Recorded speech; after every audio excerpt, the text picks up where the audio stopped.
You see, there is something very interesting happening right now, and most people haven't noticed it yet. The people who have woken up, the people who have started to see through the game are simply disappearing, not with drama, not with big announcements, not with speeches. They are just quietly stepping back, fading into the background, choosing silence over the loudness. And if you have felt this pull yourself, if you have been wondering why you can no longer stand the conversations, the parties, the performances, then what I am about to tell you may bring you great comfort, because this pulling away is not a sickness. It is not antisocial behavior. It is actually the most natural thing in the world when someone wakes up.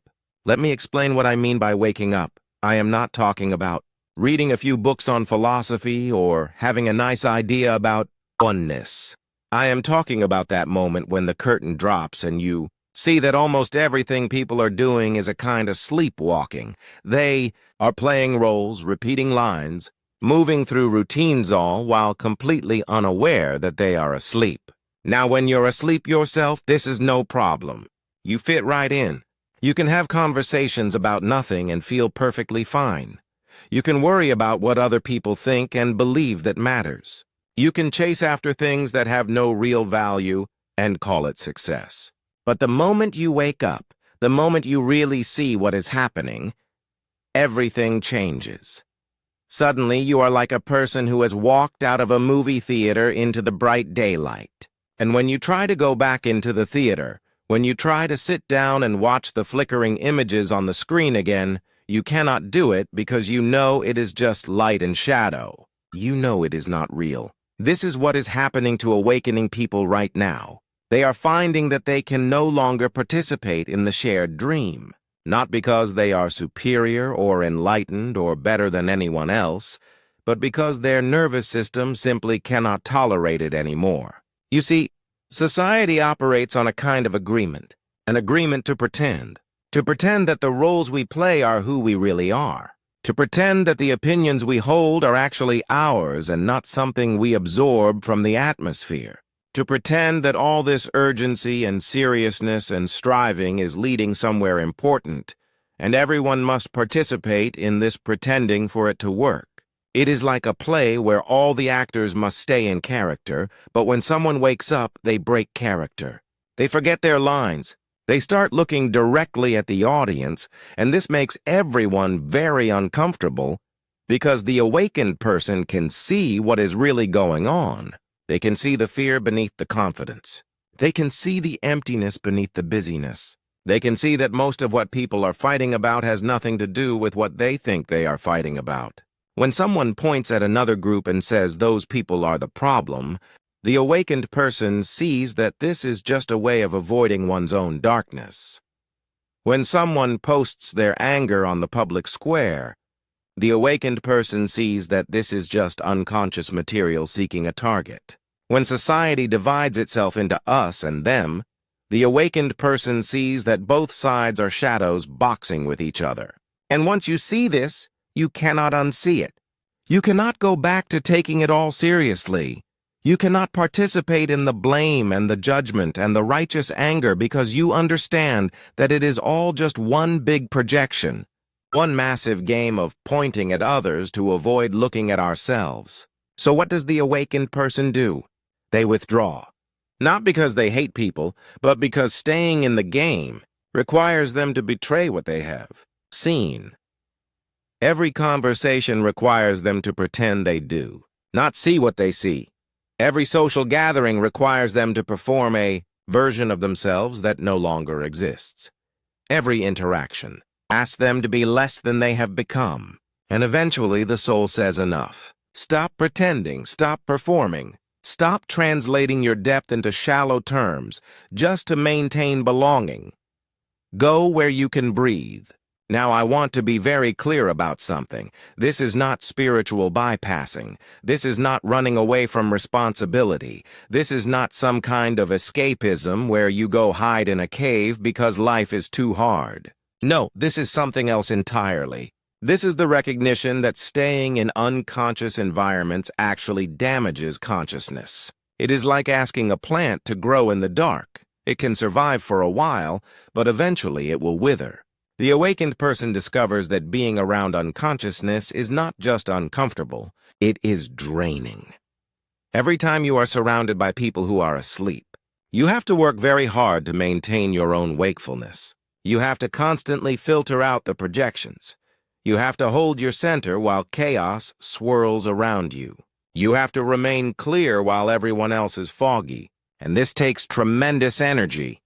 Invisible energy that no one sees or appreciates. You're doing psychological work that others are not even aware needs to be done. And after a while, you realize that you are spending all your energy just trying to stay conscious in environments that are actively pulling you back to sleep. So you make a choice. You choose consciousness over belonging. You choose truth over acceptance. You choose your own inner clarity over the approval of people who cannot see what you see.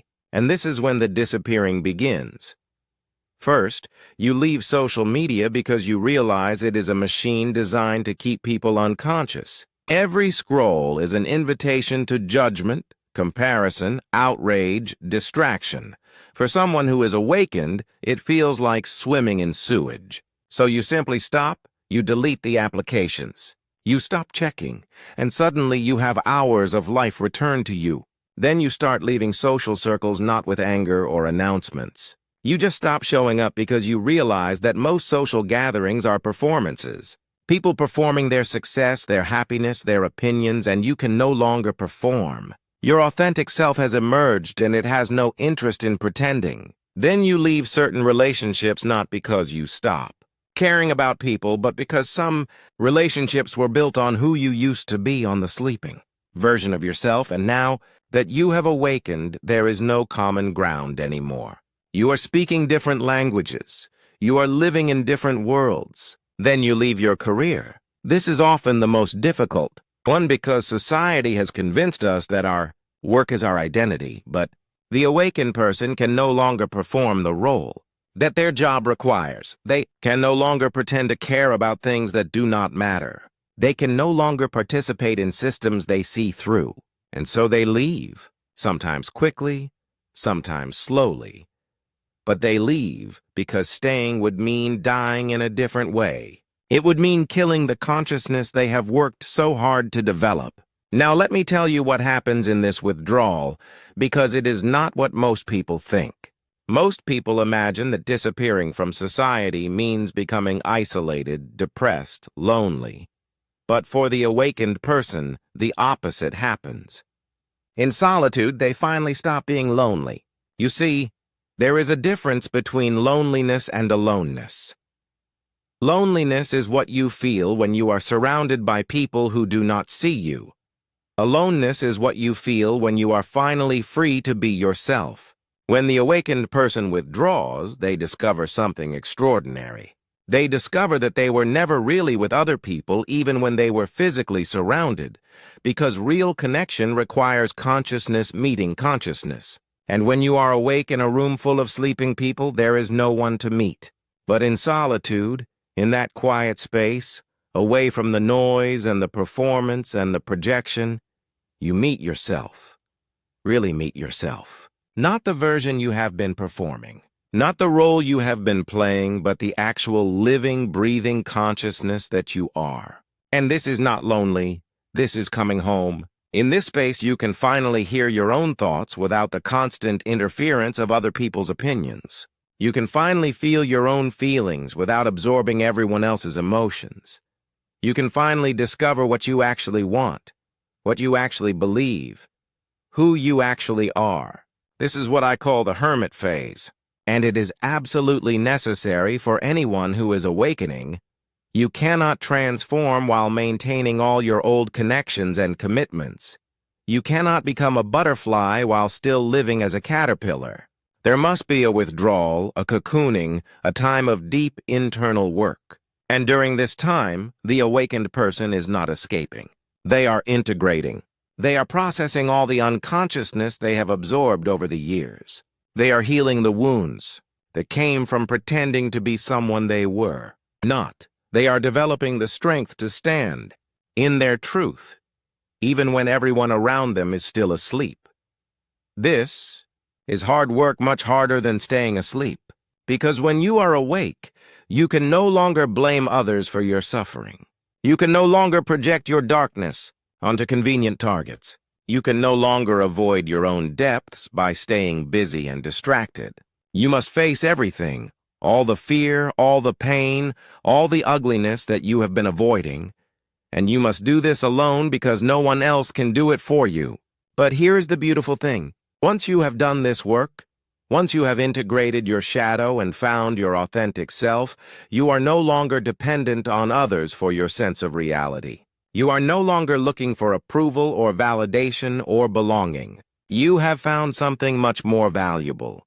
You have found yourself. And from this place, if you choose to return to society, you return differently, not to participate in the unconsciousness, but to offer something else, a different frequency, a different possibility. You become what I call a border dweller, someone who lives on the edge between the sleeping world and the awakened world. You are present, but not absorbed, available but not dependent, engaged but not entangled. You might work with individuals who are beginning to wake up. You might create art that speaks to the depths. You might write words that serve as maps for other disappearing souls. You might simply live your life in such an authentic way that others begin to wonder if there is another way to be. But you never return to the mainstream.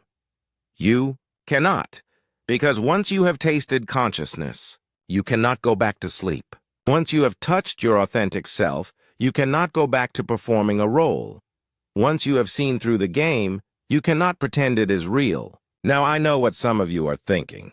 Is this not selfish? Should we not stay engaged and try to help wake others up? Should we not work to change the system from within?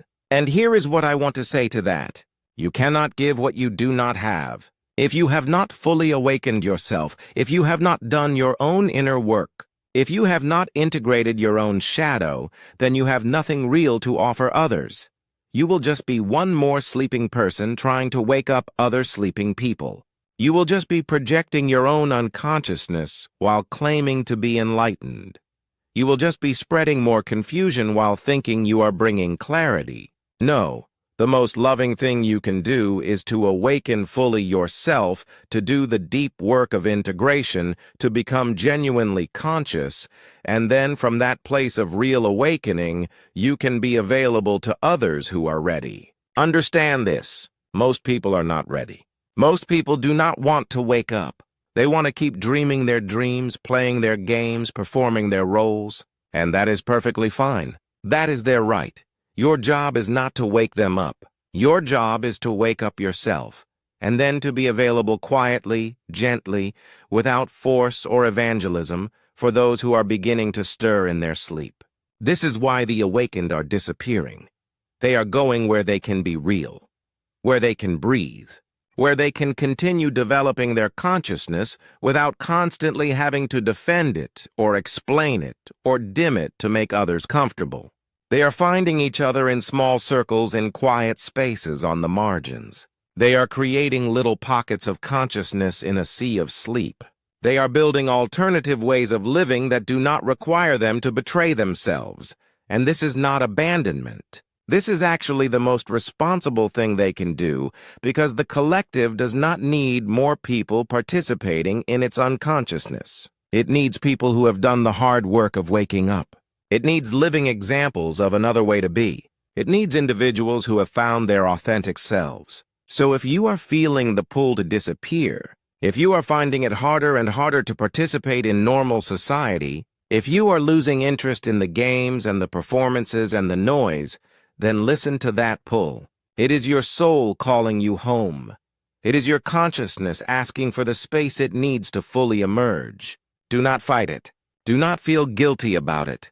Do not try to force yourself to stay engaged with things that drain you. Give yourself permission to withdraw. Give yourself permission to be alone. Give yourself permission to disappear for a while. This is not permanent. You will return when you are ready. But you will return as someone different, someone whole, someone authentic, someone who can offer real consciousness rather than just more unconscious performance. And in the meantime, use your solitude well. Do the inner work. Integrate your shadow. Find your authentic self. Develop your consciousness, because this is what the world actually needs. Not more people pretending to be awake, but people who have genuinely awakened. The spiritually awake are disappearing because they must. Because consciousness cannot develop in unconscious environments. Because authenticity cannot emerge while performing a role. Because truth cannot be found while participating in collective lies. So let them go. Or rather, if you are one of them, let yourself go. Withdraw without guilt. Disappear without apology. Be alone without loneliness. And trust that you are following an ancient pattern, a necessary pattern, the pattern that every awakening person must follow. The caterpillar must dissolve in the cocoon before it can become the butterfly. The seed must break apart in the dark soil before it can become the tree. The awakened person must withdraw from society before they can return with something real to offer. This is not the end. This is the beginning of genuine consciousness in a world that desperately needs it. But that consciousness must be developed in solitude before it can be shared in community. So disappear if you must, and know that in your disappearing, you are actually preparing something the sleeping world cannot yet see, something it will need when it begins to wake up. You are not abandoning anyone. You are pioneering. You are going ahead to prepare the way. You are becoming what others will eventually need you to be. And that is the most loving thing you can possibly do.